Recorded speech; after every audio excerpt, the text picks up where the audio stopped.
Pela primeira vez, o Estado brasileiro vai vir pedir desculpas para os camponeses. Quando o Estado reconhece, né, o comportamento, inclusive delitoso, que teve contra parte da população naquela época, ele restabelece as condições da paz e as condições da reconciliação.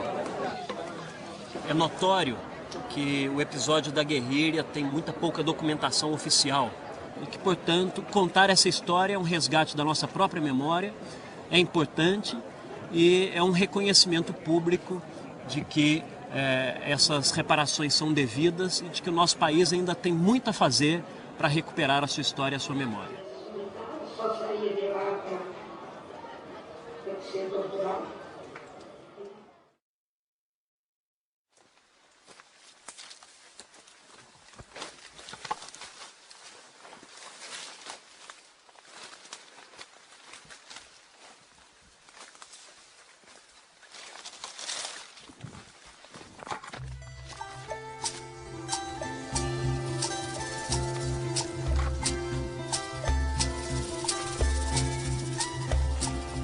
E são tantos bravos camponeses, rebeldes às vezes, justiça fazem valer, guiados pelo amor de plantar e colher.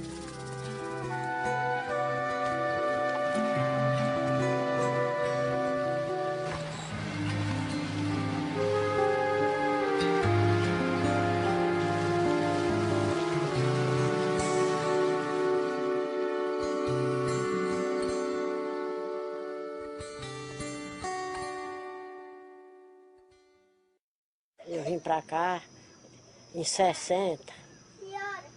Eu vim pra cá. Eu cresci pro Tocantins, Araguaína, em 52. Quando foi em 68 eu passei pro Pará. Fiquei morando aqui até agora, nunca saí daqui mais não.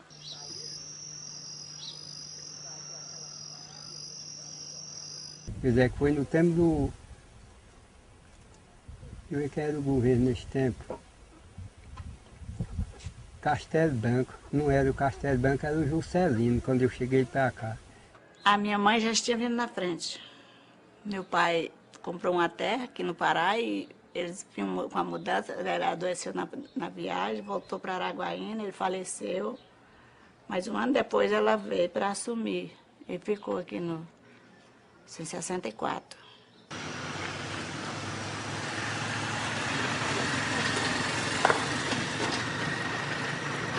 Que aqui era coisa difícil naquela época. Não era fácil, era mata pura, isso aí era mata pura. Quase não tinha ninguém.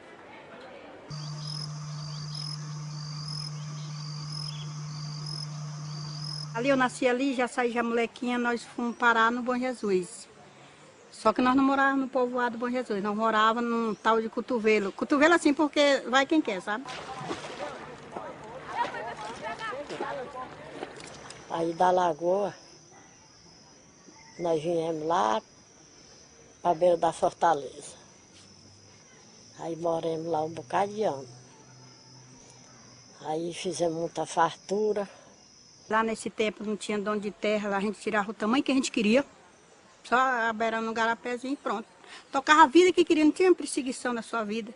E derrubava aquelas roças, cortava elas, ajeitava, plantava, colhia o arroz, o milho, o feijão, todo mantimento. E a região boa de mantimento.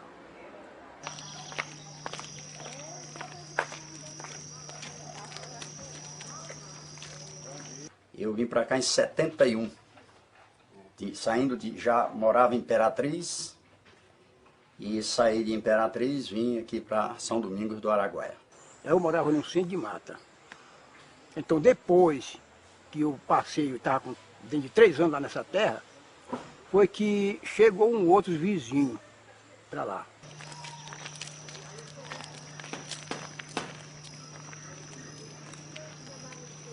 A gente veio para cá, eu não sei nem que época que a gente veio e ficou em Marabá, né?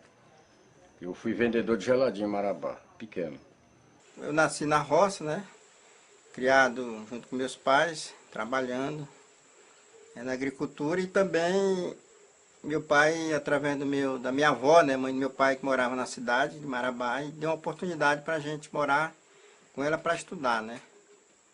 E a gente estudava, passava o período estudando, mês de julho a gente retornava para a roça para passar férias, em agosto retornava, aí ficava até dezembro a gente retornava e ficava 3 meses na zona rural de férias e ajudando os pais, né?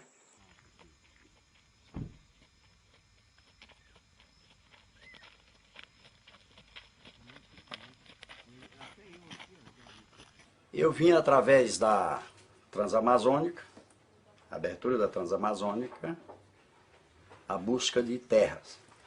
Terra eu possuí logo antes da guerrilha, que foi o tempo que eu cheguei aqui na região das Abóboras. Aí eu comprei uma área de terra, uma posse, do senhor de Joaquim Cantuara. Aí fiquei trabalhando. Foi o tempo que eu casei e fiquei trabalhando na terra.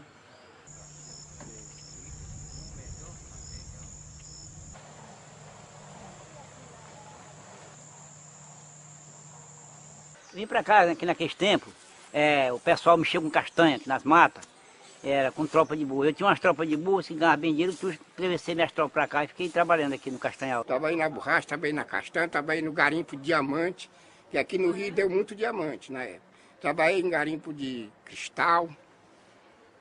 A metade desse pessoal aqui na região vivia de castanha.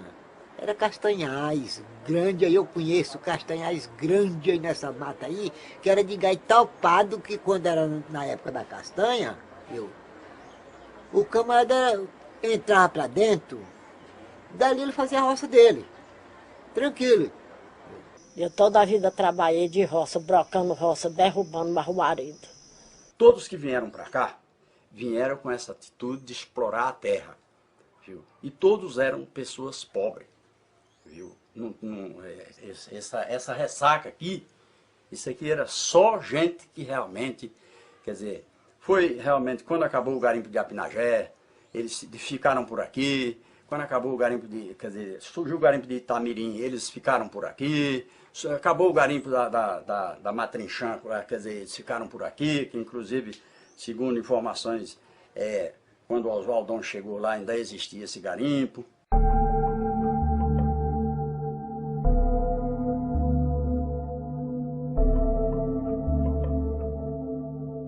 Na época ninguém sabia quem era. Até na época que a gente já estava estabilizado lá na Fortaleza, que eles moravam no Chega com Jeito, o Piauí tinha uma base ali pro lado do Peixinho, que era pro lado do Velho Laro. Eu sempre ia para reunião, né, lá. E eles falavam que eram os paulistas. Sempre eles passavam lá com os animais carregados de mercadoria, né. Vestido de calça top, tênis, que é aquele 7 vidas, né, e revólver pendurado. A bainha de couro curtido que cobria o cabo do revólver, ficava só o fundo do cabo de fora. Pessoas diferentes, dizendo que eram os paulistas. E por paulista a gente não sabia o que eles estavam fazendo.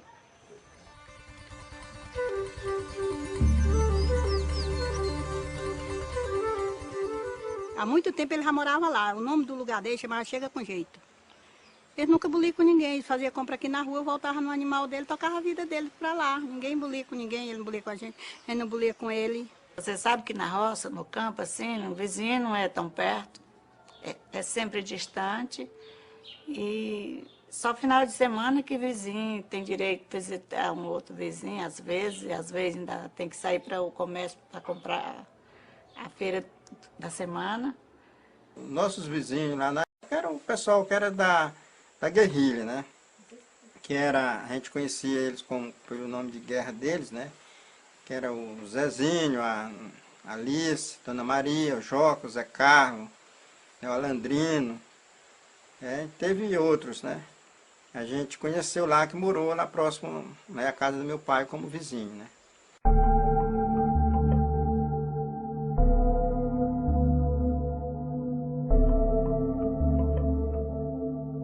Eram uns homens bem parecidos, uma mulher muito decente. Inclusive, um dia eu encontrei com a Sônia Cristina. Aí eu com muito medo delas, porque elas estavam cheias de arma e eu nunca vi aquilo. Aí ela chegou a falar comigo assim: por que você está com medo de mim? Porque você está tão com tanta coisa assim, eu tô vendo aí tanta bala na sua cintura, salva-vida de um lado, revólver do outro, metralhadora, eu tô com medo mesmo. Nunca vi isso, uma senhora, uma pessoa que nem você, sofrendo desse jeito. Sofrendo tá vocês. Vocês estão sofrendo o massacre do governo. E começou a falar. E nós estamos lutando pela pátria, pela nossa liberdade, pelos minérios, pelo ouro da Serra Pelada e pela a ferrovia. E vocês estão humilhados. O atrativo de ter acontecido os conflitos aqui não foi só o difícil acesso. Também aqui já era uma região de conflitos, né? De conflitos até anteriormente mesmo, fundiários, porque a gente do conflito fundiário não é só dos anos 70 e anos 80 aqui.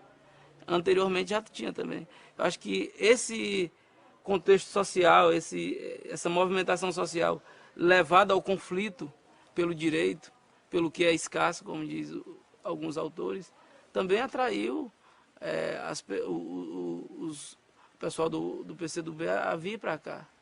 O PCdoB, por sua vez, achava que a resistência armada tinha que seguir uma linha, que era uma linha, digamos, próxima do que defendia os chineses na época, de você criar bases de apoio no campo, com amplo apoio popular, e a partir daí você desenvolver esse processo de resistência armada. Já conheci essa região de pequeno. Vim poucas vezes aqui quando criança.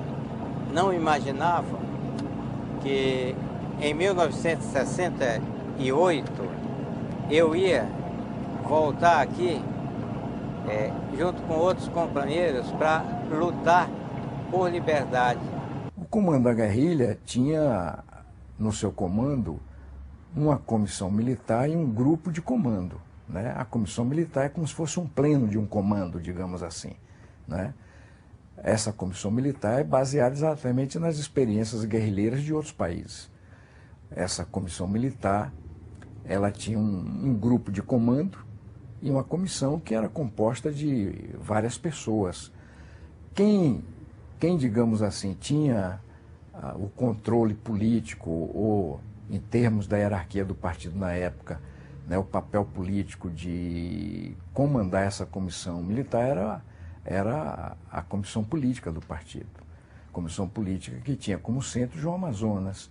E na comissão militar tinha como comandante, como centro, o Maurício Grabois.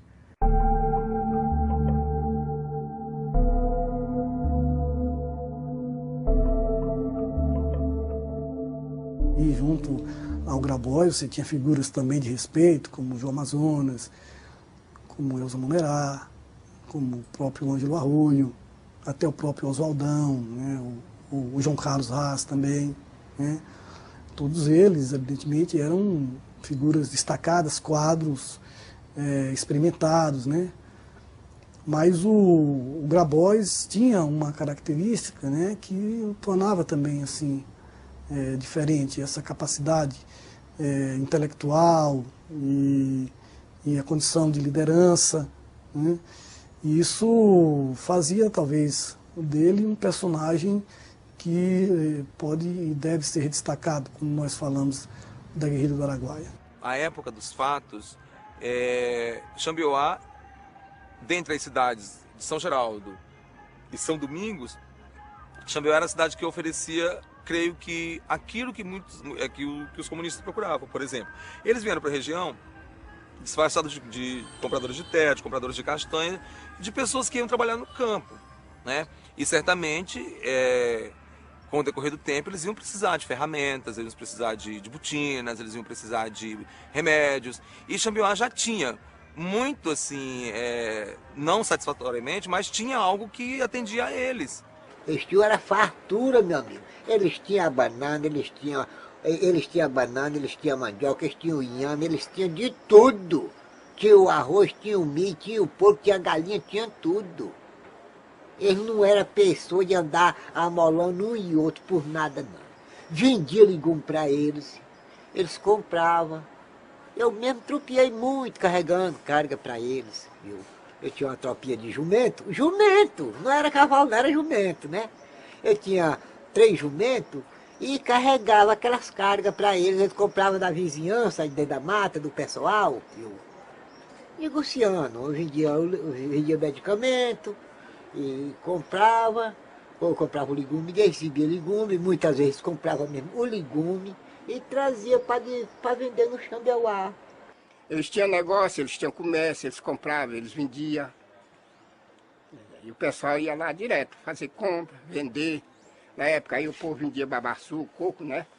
E eles compravam tudo. E vendia tudo também. Remédio eles davam, remédio eles não vendiam, eles davam. Não mostra grande. Cuidava do povo, eles iam de noite, qualquer hora eles iam para qualquer lugar que chamasse eles para cuidar de uma pessoa. Eles disseram para mim ir para a missa. Para mim ir para a missa. Lá no Raimundo das Moças, e perguntar ao Frei Gílio quem era eles. O Frei Gílio sabia. O Frei Gílio disse, não, eles são boa pessoa, eles não mexem com ninguém, eles são, não se preocupe, que eles são boa pessoa. Aí eu digo, pois, tá bom. Aí eu vim embora para casa. Aí o João Aragão foi lá em casa e disse, você conversou com o Frei Gílio? Eu digo, conversei. O que ele disse? Eu digo, não, ele disse que vocês são gente boa. Pois é. Pois agora você não fica mais com medo de nós. Eu digo, fico não. Eu não tenho mais medo não. Eles me convidavam, quem gostava de me convidar era o Osaldão. Eu ia por cortesia, mas não ia por intenção nenhuma. Eu te chego, vamos embora ali, onde estava, vamos ali, vamos embora, uma reunião assim. Mas eu não entendia daquele negócio deles. Só que eu chegava lá e achava tudo diferente. E era só aqueles negócios, palavra cubana, era assim naquela época. E eu ficava com eles, para mim aquilo. Era coisa. E vou dizer, até que se eles tivessem mesmo explicado aquilo para mim, eu sei lá se eu não tinha sido, era morto também.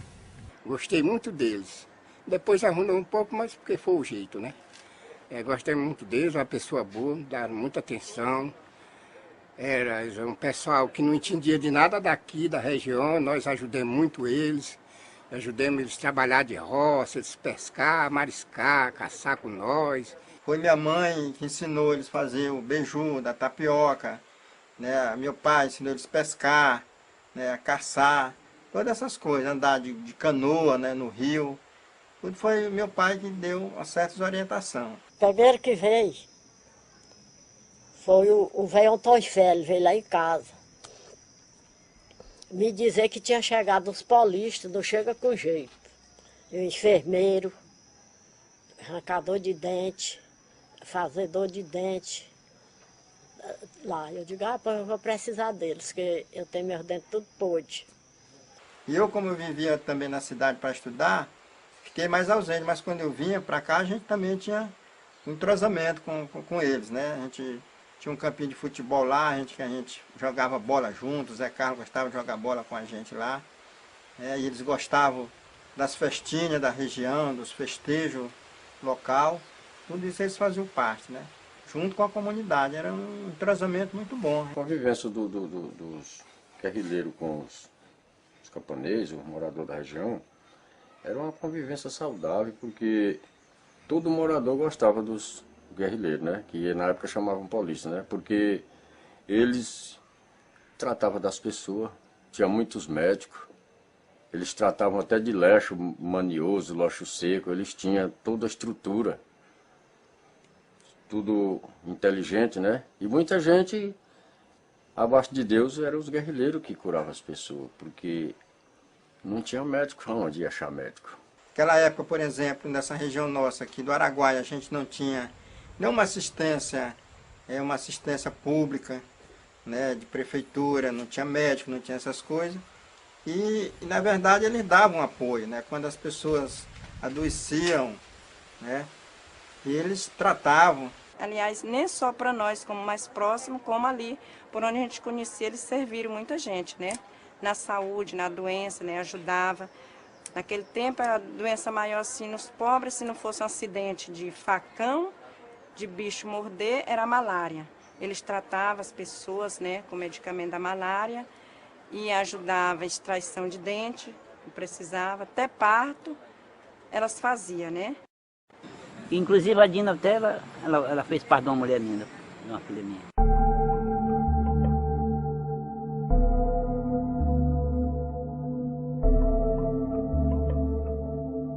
Quando chegou esse pessoal da guerrilha, o Paulo atendia as pessoas como médico, depois chegou o Juca, a Dina.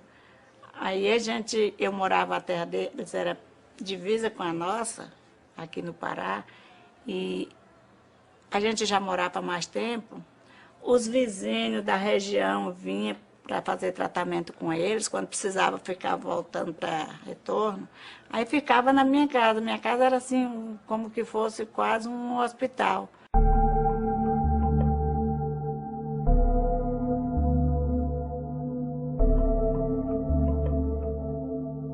Nós era um bocado de vizinho que tinha dentro da mata lá, né? Não tinha como botar menino no colégio em Araguanã. Porque lá nós não tinha casa, lá nós não tinha nada lá. Então, o que nós fizemos? Eles chegaram para lá, aí trazendo aquela mulher sabida, que nem a Aura, a Dina, Maria Lúcia, tudo era mulher sabida. Aí nós falamos com ele, Paulo, se nós fizer aqui uma escolinha, você pode arrumar uma professora disso. Arruma de todo gosto. Arruma uma professora.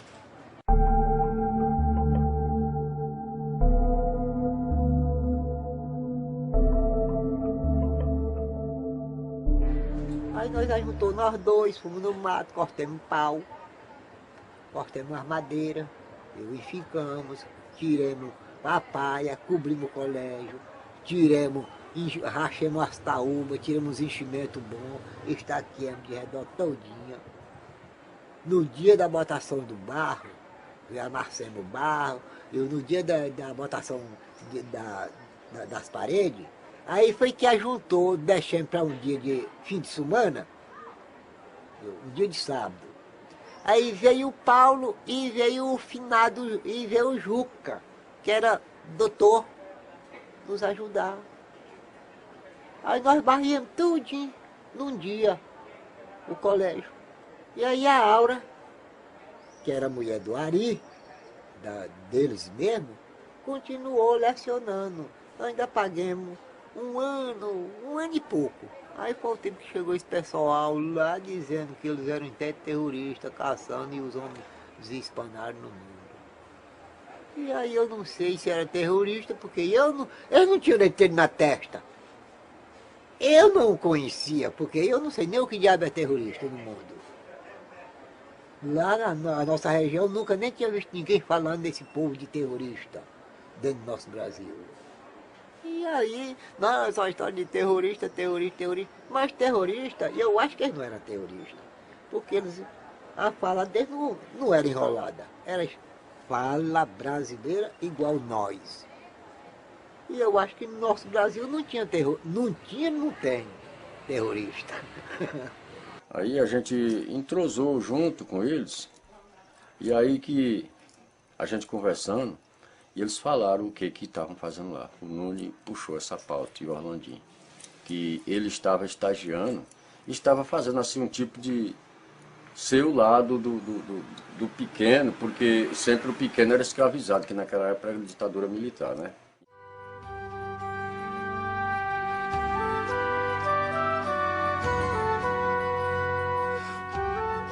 Os guerrilheiros tinham apoio do povo, inclusive a minha mãe fazia comida para os guerrilheiros. Que quando eles foram para o entroncamento aqui, desarmar a casa lá da polícia militar, eles passaram lá em casa, com um saco nas costas, caminhando no meio de Cacundo, né? E eu vi lá da janela, eu estou vendo vocês. Piauí bem na frente, Piauí. Caba forte. Aí encostaram lá para casa. Aí elas almoçaram, aí vieram para cá, né? Aí botaram o militar para correr, queimaram o barraco que era de palha aqui no entroncamento de São Domingo. Aí voltaram por lá de novo, tornaram a almoçar e foram lá para chegar com jeito. Aí eles vinham Mas a gente não via ele vir de dia. De noite eles passavam tudinho na minha porta, tudinho, pedindo água, cada um. Dava água para cada um. A gente ficava meio de prontidão na porta, esperando. Cada um pedia água, a gente dava. Aí secava o pote.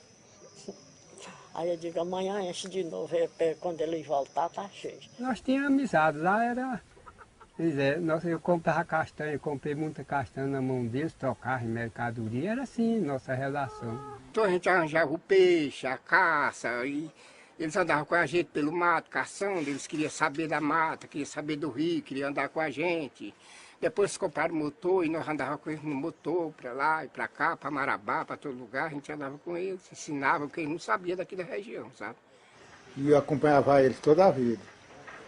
Fazia bom dar comida para eles.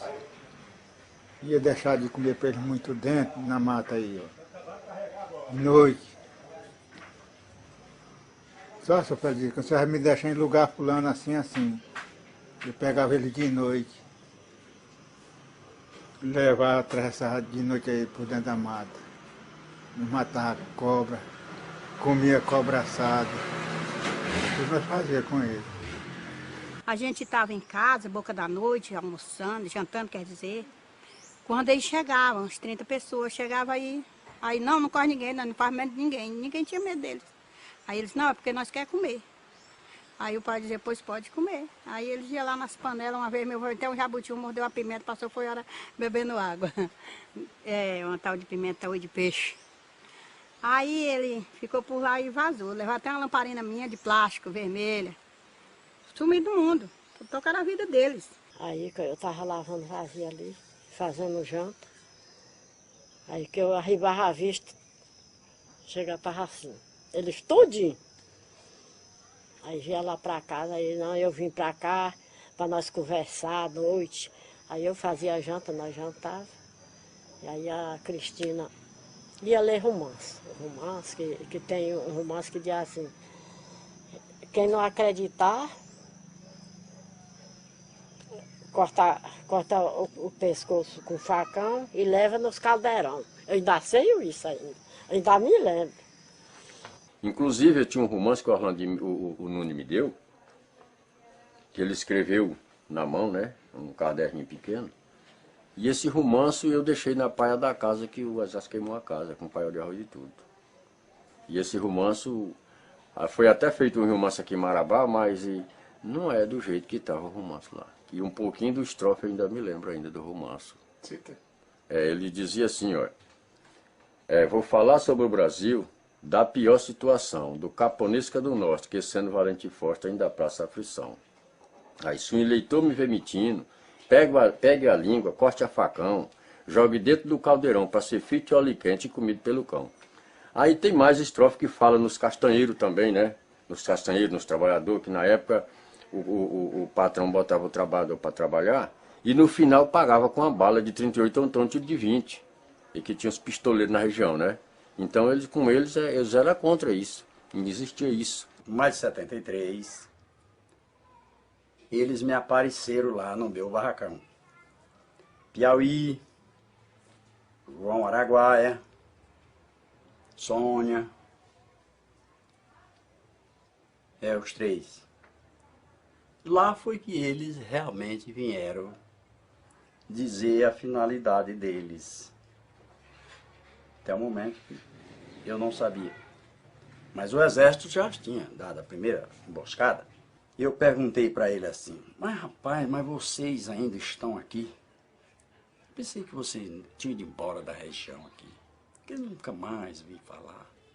Ele disse, não, nós continuamos aí, na luta. Eu perguntei para eles assim, mas não tem como voltar para a cidade? Ele disse, não tem. Para nós agora só tem dois caminhos, ou vida ou morto, aqui.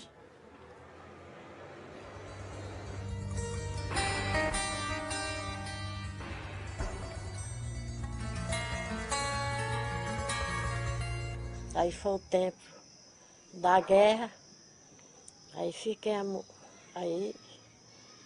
barulhados, para lá e para cá. Foram 3 campanhas de cerco e aniquilamento assim chamadas. com a mobilização de contingentes militares maiores do que foi para a Europa ou participação na Segunda Guerra Mundial. Então foi um contingente maior, né? Esses contingentes, eles foram crescendo, porque a primeira campanha de cerca e aniquilamento, eu acredito que eles envolveram em torno de 5.000 pessoas. Quando o exército apareceu, né, foi o pessoal do INCRA a primeira vez, eu não recordo muito, a gente vai esquecendo. Aí que foram embora, aí passou uns dias, uma semana, tornaram voltar, eles vieram como paisanos, né, como pessoas do INCRA.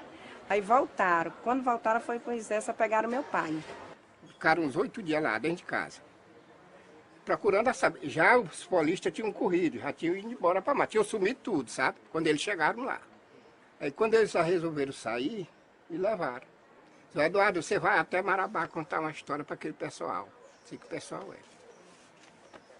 Marabá na época já estava cheio de soldado, né? Só que ninguém sabia que era soldado, que era major, tinha coronel, tudo dentro de Marabá. Mas ninguém sabia quem era.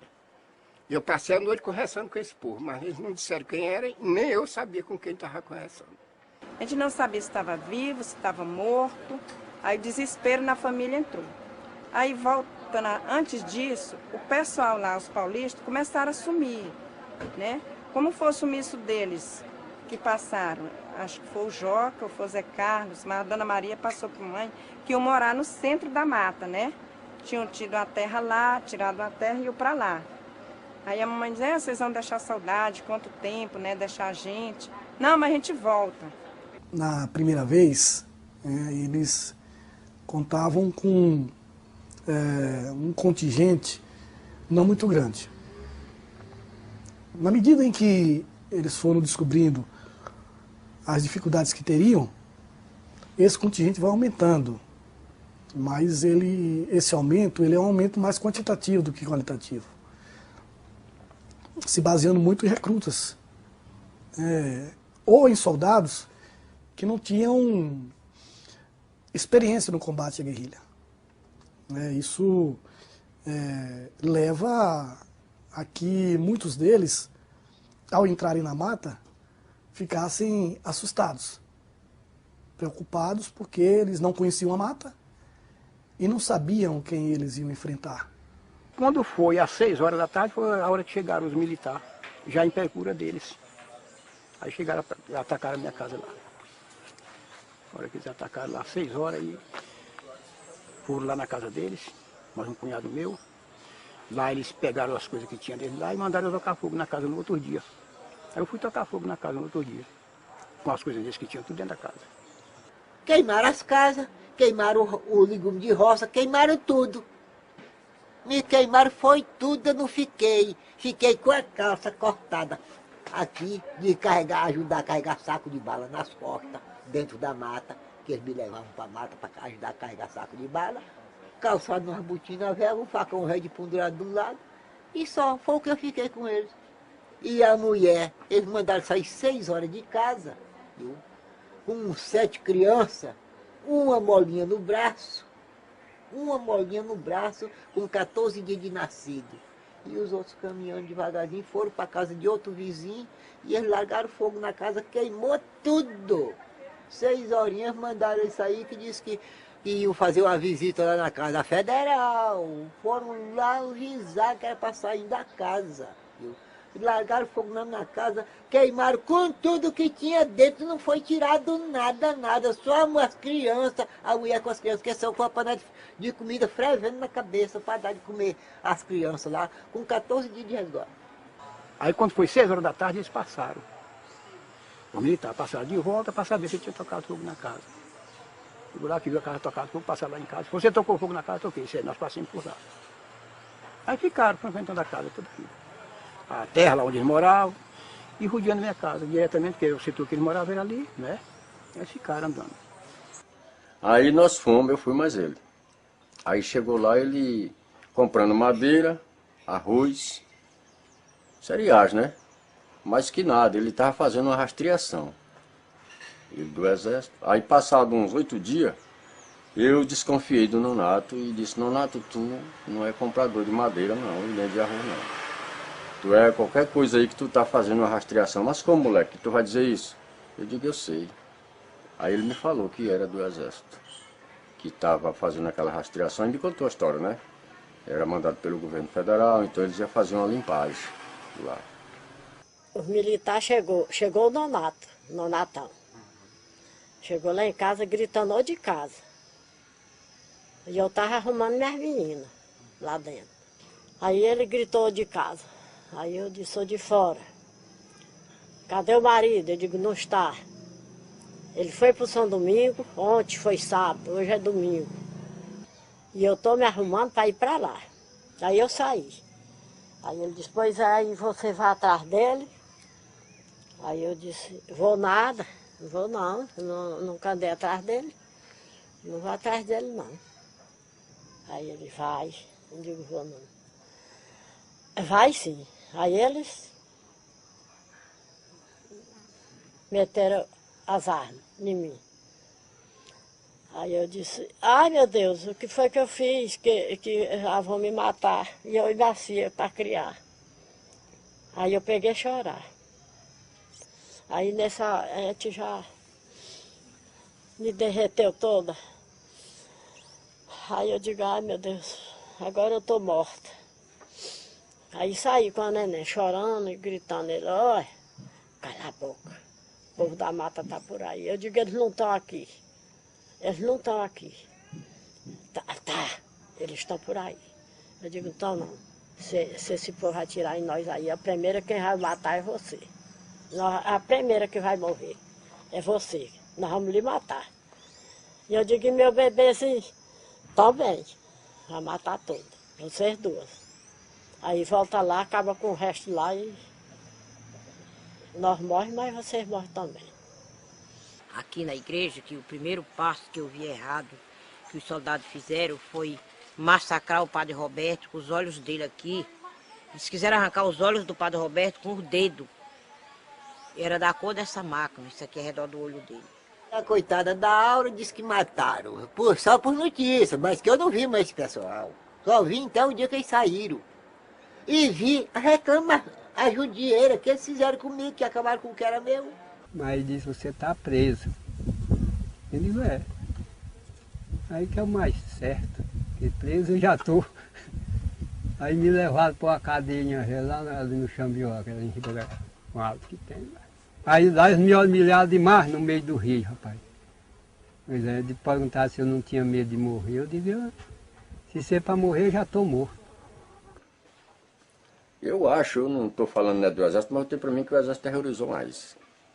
É porque para pegar 69 homens, pessoas, um grupo de militar tremenda, e que eles, se fosse sem os guias, eles não pegavam ninguém não. E os guias que foram seguir do Exército, eles primeiro apanharam, sofreram, foram chutados, espancados, judiar, como ninguém se faz nem com animal, né? E depois o Exército aproveitou para botar na frente, para caçar o rumo dos guerrilheiros, porque se não fosse os guias, o Exército não achava ninguém aqui não. Eu esqueço o nome, mas teve mais gente que se envolveu junto com eles. O Zé da Dona Joana também, que foi pego com piauí aqui na Grota de Laje. Ele mora aqui na escada alta. Eu vi eles passando os dois engemados. Quando o piauí me viu, baixou a cabeça e eu vi a água descer. E eu não aguentei. Aí eu saí para detrás da rodoviária, que era uma cooperativa de Tauba. Quando o Manezinho das Duas trouxe a Rosinha de lá da Fortaleza, eu vi também, covarde ele, porque fez isso, que se fosse comigo eu enterrava ela no oco de um pau e não entregava. Ela era franzininha, a Rosinha era até bancária, ela. Não tinha munição, toda feridenta mesmo. Ele pegou, trouxe para o Saizal e entregou para o Geraldo. Nosso Saizal. O Geraldo era o delegado aqui. Quando estava assim com uma faixa de uns 3 meses, que eles andavam direto lá, eles chegaram lá um dia e mandaram eu cair fora de lá. Eles iam fazer um tiroteio ali e bombardear aquela área ali, e era capaz de eu morrer. E eu morava sozinho para lá, para aquele centro de mata. Aí eu tive que correr para perto de uma vizinhança que tinha mais perto, assim, que era Domingo, era Dangue, e mais um outro que eu não me lembro como era, Adilino, justamente que eu me lembrei. Era Adilino, que morava mais perto, tudo reunido. Eles três assim. Aí eu cheguei para perto da casa de um, fui lá para casa de um rapaz que tinha largado a casa também por problema de não dormir, ele também, que tinha pegado ele e tinha levado. tinha trazido aqui para base, que esse nunca mais apareceu, ninguém sabe do roteiro. Quando eu cheguei na minha propriedade, não tinha ninguém. A polícia já tinha mandado todo mundo se retirar para não morrer matado. A casa deles já tinham bombardeado com granada, estava toda estraçada de granada. Todo dia eles jogavam granada lá. Casa, que era deles, né? E nós, quando eu cheguei, não achei mais minha família. O soldado chegaram e disse, pode correr que vocês vão morrer tudo aqui. Vocês é para sair agora daqui, senão vai morrer todo mundo. E vai ter tiroteiro. Aí pegaram a voadeira e foram embora, a gente tinha que sair. Aí o que minha mãe fez? Chorando, desesperada. Numa canoinha que a gente tem, jogou os meninos dentro, os menores, e vão para a ilha. Ficamos na ilha. A ilha em frente. A ilha vocês não podem ver a beira do rio, tinha que ficar no meio do mato. Lá a gente ficou 3 dias na beira do mato. Quando a gente terminou de chegar lá, negócio de umas 2 horas da tarde ou 3 horas, aí começou o tiroteio. Bomba, tiro, era do ar, era da água, tudo. Avião soltando aquelas bombas, tiro. E minha mãe chorando, chega a tremer a terra, e nós tudo no chão. Os meninos pequenos tinham que amarrar o pano para não chorar, para não barulho. E coisa, bala nos ares aí, precisava de vir. Depois o exército já veio com força, né? Curió rodando por cima, num avião com alto-falante, dizendo para não dar de comer os guerrilheiros e os moradores se retirar da região. O que eles fizeram? Foi realmente queimar meu barracão. Quer dizer, eram 2. Um que morava a turma, eles queimaram. Quando eu cheguei, quando eles me soltaram, eu passei 45 dias na cadeia, quando eles me soltaram que eu cheguei lá, um estava só assim, onde realmente a turma esteve, morava. E fui informado que arrancaram a mandioca, cortaram os bananais, deixaram por terra. O exército fez isso, exatamente para os guerrilheiros não ter, quer dizer, como se alimentar. Caminho, quando chegamos lá na frente, assim, tinha uns pés de manga novo, aí o animal refugou, que eu olhei e eles estavam tudo deitados assim no chão, com as armas metidas em cima de mim. Aí procuraram, para onde é que você vai? Eu digo, vou arrancar uma mandioca de fazer farinha para a mulher. Fazer, qual é a mulher? Padinha? Eu digo, não, para a minha mulher que está de resguardo. Mas você vai fazer farinha para Padinha? Eu digo, não, fui ontem lá nas abóboras e pedi permissão para o chefe, ele me deu a permissão para me arrancar essa mandioca para fazer essa farinha. Nada, vamos embora voltar para trás. Ele me tocou para trás. Chegou bem no terreno da casa que era minha, onde eu morava, eles me derribaram, me amarraram. Eu sempre gostava de amarrar um cordão na cintura com um facão de pendurado, né? Que era, ia trabalhar. Aí eles arrancaram logo aquele facão da minha cintura, tiraram aquele cordão que era de nalho, aí me botaram os braços para trás e me amarraram com os braços para trás e tocaram na frente. E o Maneco foi nesse período também. O pai dele tinha uma rocinha perto de Itaipavas, né? E a polícia, o exército, ele por 2, 3 vezes ele invadiu a vila lá. Vinha por terra, por água. E numa dessas vezes ele encontrou o Maneco caçando, né? E pegou ele, bateu muito, por ele ser surdo e mudo, né? Ele pensava que ele não queria falar nada e bateu, que ele ficou doente. E até hoje ele ainda sofre as consequências. Eu estava com a mulher minha em São Geraldo, estava pagando neném, e estava com ela lá. E aí, por tempo chegou essa revolução e o pessoal largaram as casas e eu perdi tudo. Fui preso dia 14 de outubro de 73, o dia que minha mulher descansou. Eu tinha vindo para levar um arroz para casa, vim com as tropas, né? E aí quando eu cheguei já foi para carregar o arroz da roça para casa, dia 14 de outubro, dia de domingo, quando eu acabei de carregar o arroz, já foi debaixo de prisão, 5 horas da tarde, para puxar 60 sacos de arroz. Eu morrendo de fome, só merendei um pouquinho cedinho e passei o dia todo para carregar, puxar esse arroz de lá dentro da roça para botar cá fora na beira da estrada, com 1 quilômetro e pouco de distância. Depois, outro dia, me pegaram, botaram no helicóptero e desceram aqui para a base. Quer dizer, aqui não, lá no Xambioá, né? Desceram lá para a base do Xambioá. Aí me deixaram lá. Aí lá foram me torturar. Me amarraram, baixei de lá abaixo de umas 10 horas do dia. E aí pegaram logo, me laçaram pelo pescoço, aí correndo assim por dentro de um estoco. Aí me levaram para o pé de coco. Fui lá no pé de coco, me botaram assim, com as costas no pé de coco, me amarraram com os braços para trás assim. O mesmo cordão de nada que eles tinham me amarrado. Me amarraram com os braços para trás assim. E aí aquele facão que justamente já da minha cintura, aí eles estavam com ele. Aí eles meteram o facão nos meus peitos, batendo. Aí quando saí dali, ficava o facão lá, de um toco que tinha assim, ficava o facão lá. Aí ia pra lá, pra casa lá.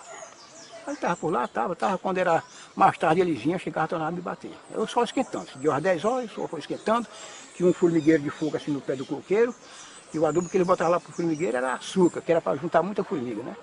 E lá empesteado de formiga de fogo. Eles assanhavam aquela formiga, e aquelas formigas subiam. Eu só de short, sem camisa, e aí aquela formiga subia. Só não mordia dos meus olhos porque eu fechava os olhos e a boca para ela não morder, mas o que era do resto do corpo ela mordia em tudo. Até 5 horas da tarde. Quando foi 5 horas da tarde, foram lá, me tiraram, levaram lá para uma barraca. Aí lá foram me identificar.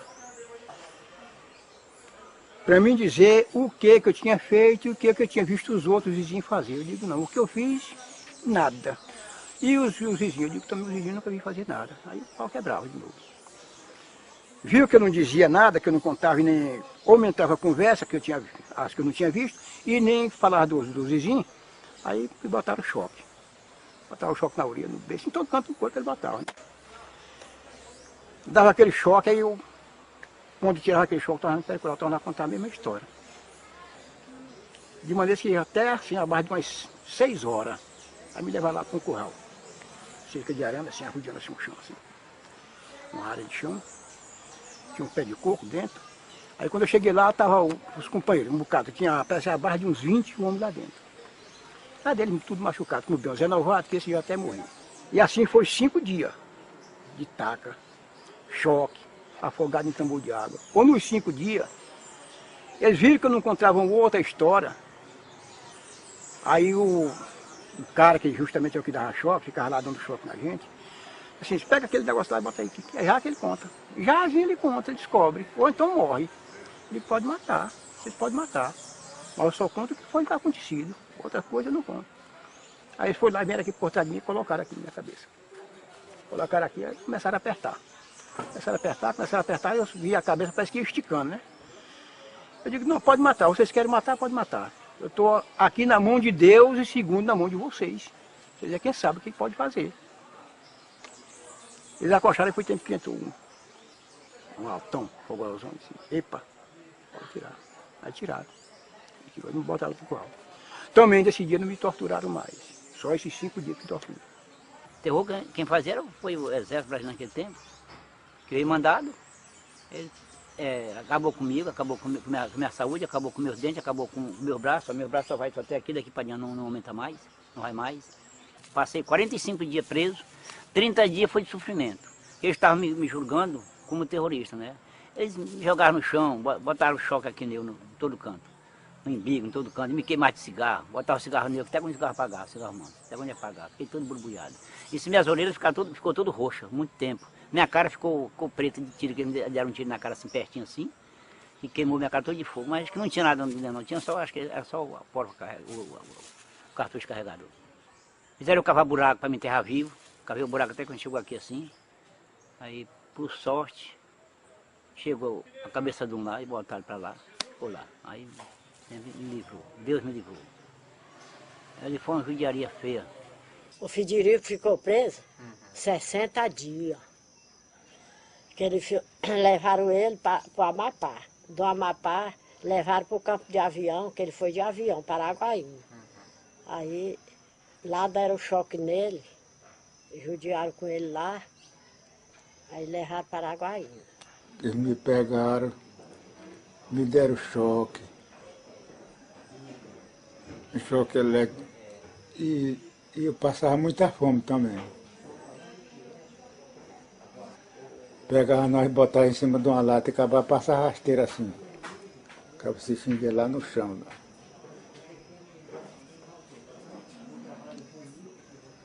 De vez em quando era ataque lá na cadeia. Aí me disse que o Federico não conhecia ninguém, estava louco. Aí estava na Bacaba. Aí a minha menina mais velha, a que mora no Maranhão, foi deixar roupa para ele, e calçado, e uma chinela. Foi deixar cigarro. Foi deixar para lá para ele. Chegou lá, ele não conheceu a menina. Aí a menina ficou chorando. Aí o doutor Terra, pegou a menina e saiu conversando com ela. Minha filha, seu pai não era assim, não. Não, meu pai não era assim. Meu pai conhecia nós tudinho, meu pai, quando via nós, abraçava e cheirava, beijava nós. E agora meu pai não me conhece. Aí saíram chorando na rua, lá na Bacaba. Aí ele disse, pois é, depois da manhã eu vou mandar ele para lá, para o São Domingo. Nós já estávamos aqui no São Domingo. Eu vou mandar ele para lá, que lá às vezes ele abiora. Mandou.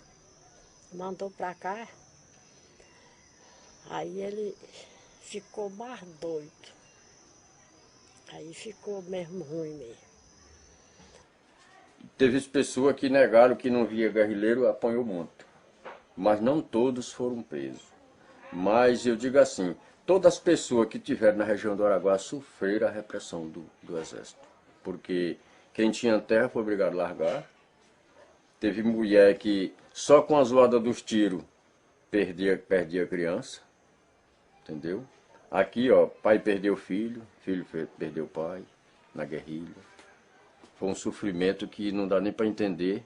É igualmente você tá dentro de um caldeirão quente, que não tem saída, não tinha saída. Você não podia sair de noite, você não podia ir em canto nenhum, porque o exército estava em cima. E nessa vida a gente foi até o final. O pessoal, quando foi em setembro de 73, foi quando mataram o Juca. Ele tinha passado lá um dia e tinha marcado dali 30 dias, que era a nossa situação, como é que nós estávamos. Nós estávamos correndo muito risco, porque nós estávamos tendo contato com eles, com o exército e com os guerrilheiros. Eles estavam achando que a gente estava muito exposto. Eu não podia ir para a mata por causa do menino. Aí ele foi com a decisão para ver o que nós ia, como é que ia ser a nossa vida. Ficou de voltar com 30 dias. Antes de chegar lá em casa, a gente sentou a disparar dos tiros, foi quando mataram ele. Próximo lá de casa, porque foi 2 que a gente viu as rajadas de tiro. Aí nesse dia foi ruim. Aí aquele monte de gente chorando, desesperado, porque todo mundo gostava deles e a confusão, matou todo mundo. Pelo barulho de tiro que a gente viu, era para ficar todo mundo mesmo. E aí mataram o Dino e balearam não sei quem, mataram não sei quem, ficou um monte de gente baleada, só história de dúvida. Os militares, eles isolaram as roças que davam apoio aos guerrilheiros, afastaram eles de suas bases de apoio, mesmo dentro da mata, e os colocaram em condições de não só não ter mais armamentos suficientes, mas de não só não ter alimentos, como as condições mesmo deles se vestirem já eram as piores possíveis. Alguns já andavam descalços dentro da mata. E nesse momento eu recebi uma missão, saí, quando eu voltei, já tive a informação que alguns companheiros tinham tombado, né? Depois que acabou a guerra, depois que eu fui liberado de lá, que no dia que eu fui liberado, foi aquele que estava sentado bem aqui, o Beca, né? Que esse Beca também era um homem que estava muito quebrado, viu? Aí nós fiquemos na obrigação, que nós morávamos longe. Nós morávamos uns 30 quilômetros, desde que morava com uns 40 a 50 quilômetros. Como esse Beca era o que morava mais longe. Mas fiquemos naquela obrigação de todas as quinzenas nós ir lá na rua, lá na base, conversar com eles. Chegava lá e procurava se nós tínhamos visto alguém dos terroristas, que eles chamavam. Não vimos não, então pode voltar. Só ia só para dizer isso, para procurar isso. Aí nós estávamos a voltar para trás. Assim, uns 3 meses nós passamos nessa luta, caminhando para a base, até que eles liberaram nós. Mas aí, depois disso, a mata ficou toda a vida naquele observação. Aí eles foram afastando, foi tempo que pegaram os derradeiros, aí como pegaram os derradeiros, eles foram afastando, e até que saíram. Final de 73 para 74, aí acabou, esfriou a...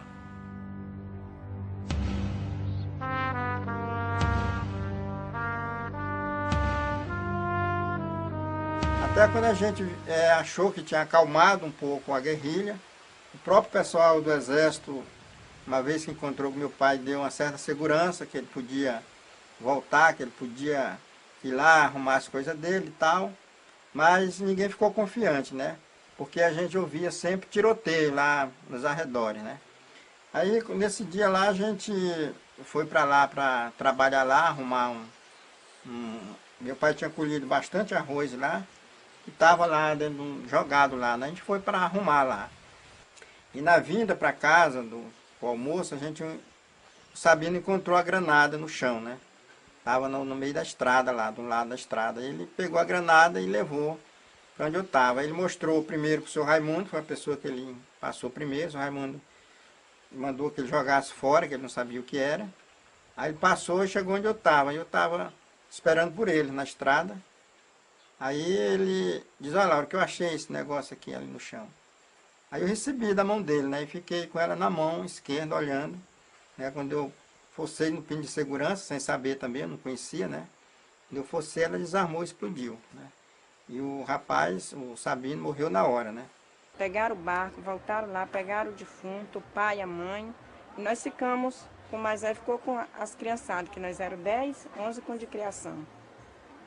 Aí desceram, 3 horas de viagem para São João do Araguaia, de barco, com um morto e um para socorrer.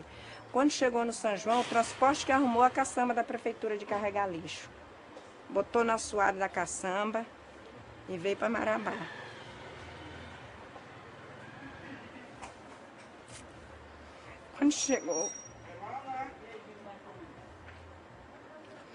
Quando eles chegaram em Marabá, aí o exército, né, foi direto para o hospital, o exército pegou, né, fizeram lá a emergência, aí levaram minha mãe para Belém, meu pai e o Lauro, né, todo quebrado. Aí meu pai voltou, né, aí nós fomos, quando eles viajaram, né, de helicóptero, aí nós fomos pegar o corpo do Sabino, não achamos mais. Aí fomos no cemitério, ninguém deu notícia, fomos lá na base, no quartel, ninguém deu notícia, né? Sumiu, desapareceu. Até hoje ninguém nunca achou o corpo dele. E nossa história é mais ou menos assim. Falar disso, a gente sente mal, porque remete a gente a todas aquelas atrocidades infame daquele período. Estou falando isto aqui não como revanchismo, porque todos nós sabemos que toda a Força Armada, ela é sustentáculo de um poder político. E aquela Força Armada sustentava aquele governo tirano. Os camponeses, quer dizer, continuaram amedrontados. Depois que voltaram da cadeia, viu que voltaram às suas terras, outros não voltou mais às suas terras, outros foi realmente colocado, quer dizer, num loteamento, quer dizer, feito pelo o poderoso Curió, viu? E realmente ficaram, quer dizer, nessa situação, viu? Outros perderam as propriedades, não voltou mais lá. O que era nosso se acabou tudo lá. Depois a terra, não sei para onde foi, eu tinha 70 arqueiros de terra naquele tempo. Na época o Inca levou, só ficou 40. E aí esses 40 desapareciam, perdi tudo que tinha. Eu mexia com cana, eu tinha muito negócio, ganhava dinheiro, eu tinha muito trabalhador, tinha meus animais de serviço, tinha meu gadinho, tinha tudo, isso acabou tudo. Acabou tudo.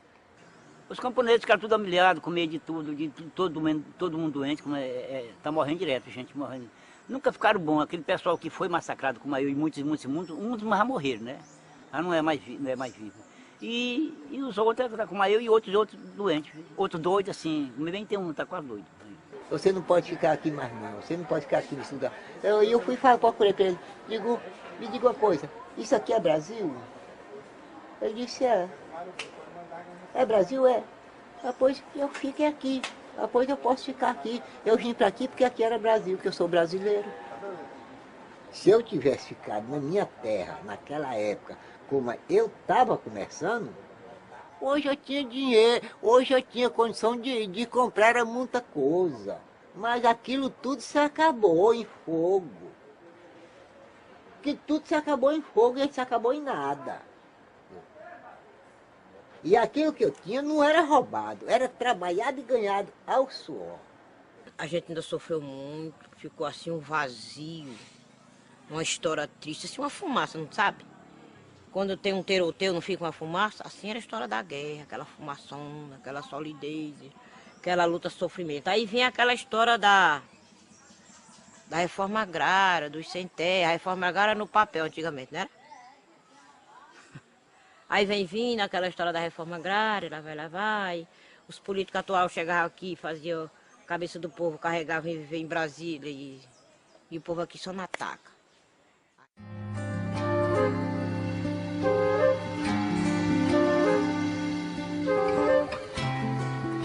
Depois da guerrilha, eu acho que houve abertura, né? Por exemplo, teve sindicato, né? Foi formado aqui na região, pelo menos, sindicatos, né? Associações, teve políticos, né? Que abria a boca, que cobrava, como o próprio Paulo Fonteles, né? Que eu conheci ele pessoalmente, que ele era aqui da região do Conceição do Araguaia, o reduto político dele, mas ele andava muito aqui também nessa região de Marabá, eu conheci ele. E foi um cara que a gente via que ele tinha aquela vontade, né, politicamente, de mudar as coisas, né. O Fontelli, ele era deputado estadual, né? Então ele organizava, era um grupo de camponeses na região, né? Que ele sabia também da pista dos companheiros guerrilheiros, amigo dele, né? E ele vivia ali pro lado mais das Cabaceiras, essa região aqui, todinha aqui, que até inclusive quando foi para entrar uma polícia aí para bater um bocado de camponês, de poceiro, ele foi o primeiro cara a correr em cima e não deixar entrar ninguém para não judiar dos camponeses da região. E que eles levantaram a questão do sindicato, né? E que também tem a vila Paulo Fontelli ali, aqui na São Benedito, que foi a primeira vila que foi botada em energia, que até hoje é Paulo Fontelli, que esse recurso lá nunca vai cortado dessa vila Paulo Fontelli. A morte do Paulo Fontelli foi uma grande perda, né? Aqui por o Baixo Araguaia, como era chamado, né? Foi uma grande perda. E depois veio os outros crimes, né? E a gente vê que nenhum crime desses foram punidos, né? Tem aí o do Expedito, não, do Canuto, né? Aquele que foi para o Banco do Réus lá, foi julgado, mas a gente nunca viu assim pagar aí 30 anos de cadeia, cumprir 30 anos de cadeia. Então depois do Paulo Fontelli foi o Expedito. O Expedito foi depois, não foi? Primeiro o Canuto. O Canuto, os Canuto, a família Canuto, depois o Expedito. Teve o Belchior também. Depois o Belchior foi antes do Paulo Fontelli. Aquele lá de Rio Maria que morreu com 100 tiros, como é o nome dele? É o Belchior mesmo, o esposo da Ana do... Uhum. E a gente vê vários crimes aí que estão impunes, né? A da irmã Dorothy agora, né? O cara vai preso, solta e... Política era só no papel, nós era só usado. Você vota e o camarada vai embora com o poder dos votos e você ficava chupando o dedo na esquina sem ter direito a nada. Hoje não, hoje através disso nós conhecemos que nós todos temos direito à política, temos direito a ser candidato, ser votado, votar, que nós não sabíamos disso. Nós conhecemos também aquele direito que os governos só vêm a ver e ninguém tem direito a nada, hoje todo mundo é salariado, tem Bolsa Família, tem Bolsa Escola, tem vários tipos de ajuda que esse governo está fazendo para nós. De mais importante foi alcançar a abertura democrática. Que sempre o Nunes me falava, dizia, ó Zé, eles vão morrer tudinho, mas a história vai ser gritada no Brasil, a democracia, e ficarem vocês em liberdade. Que hoje nós estamos, a gente diz o que quer, né, hoje, que no governo militar ninguém podia falar nada que iam morrer, né, morria. Foi jogado aqui amor libertário, amor à nação, amor a tudo isso que existe. Os meus companheiros, o que deixaram foi exemplos positivos e saudade que o tempo não vai apagar. Então, um pouco isso aí.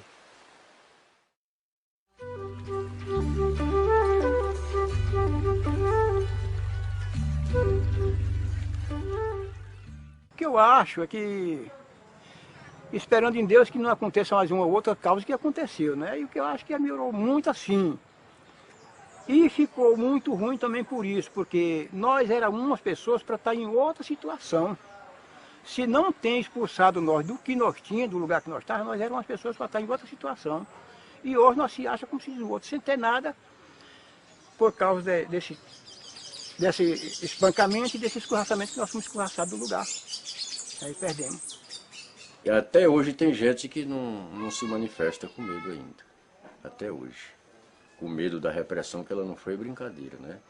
Cada vez que o pessoal dos direitos humanos vinha aqui, que eu comecei a assistir isso, desde a primeira vez que veio os elementos aqui, que inclusive veio irmã de Oswaldão, veio o irmão de Ari Valadão, quer dizer, que era deputado federal na época, veio aqui, desde aquela época.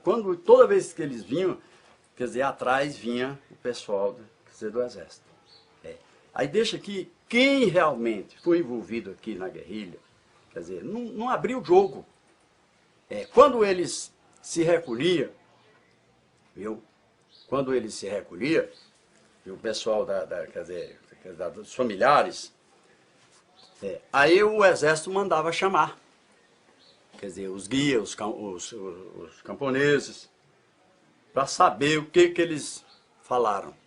Quer dizer, então, o pessoal ainda continua amedrontado. Quando o seu Zezinho veio, nós fomos tratar um pouco com medo de falar a verdade, né? Porque ele não está falando mal, está falando o que aconteceu com a gente, né? Então,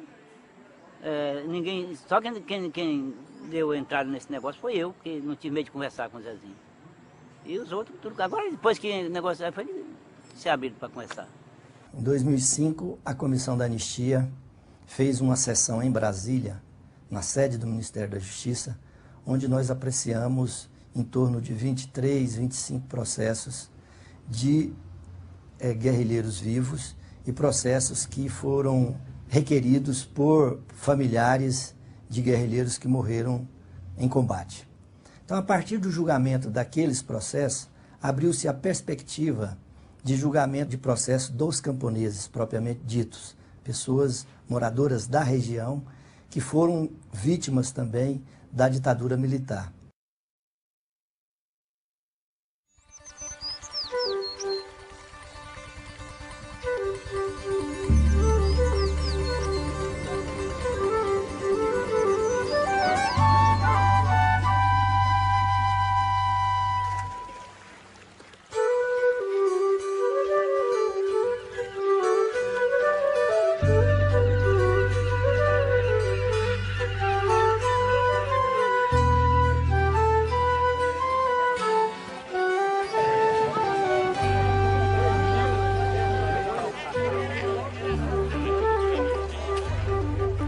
A senhora Dalgisa Moraes da Silva para receber das mãos do ministro a portaria de anistia política.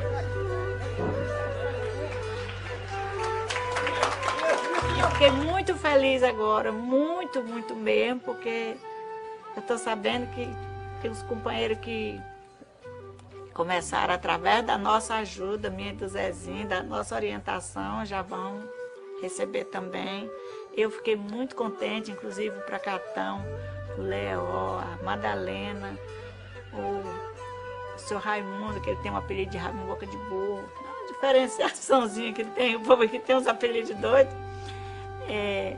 O Constanço, esses eu estou tendo certeza que eles vão ficar felizes. Tem uns aí que tinham hora que, não, mexer com isso não vai sair não, gente, vamos ter fé em Deus, vamos cuidar, vamos se organizar, ter paciência.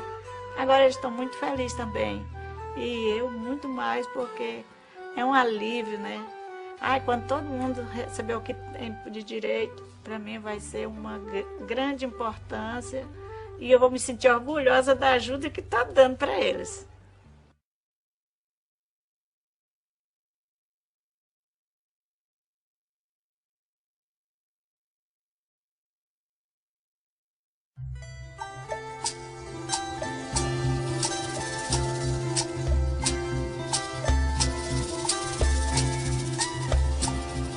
que são tantos bravos camponeses, rebeldes às vezes, justiça fazem valer, guiados pelo amor de plantar e colher.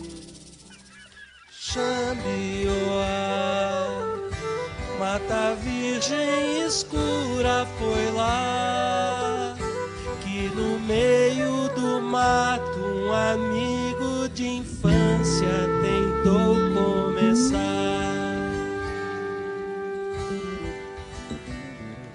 Ah, foi por lá onde o povo sofreu pra contar como um jovem sozinho valia por 30 em qualquer lugar.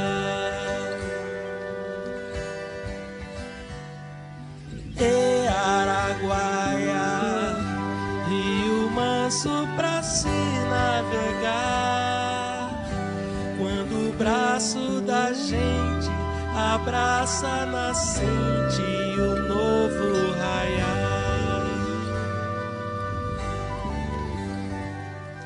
E Marabá, Altamira, Estreito, olhem lá, ainda brilha até hoje a vida do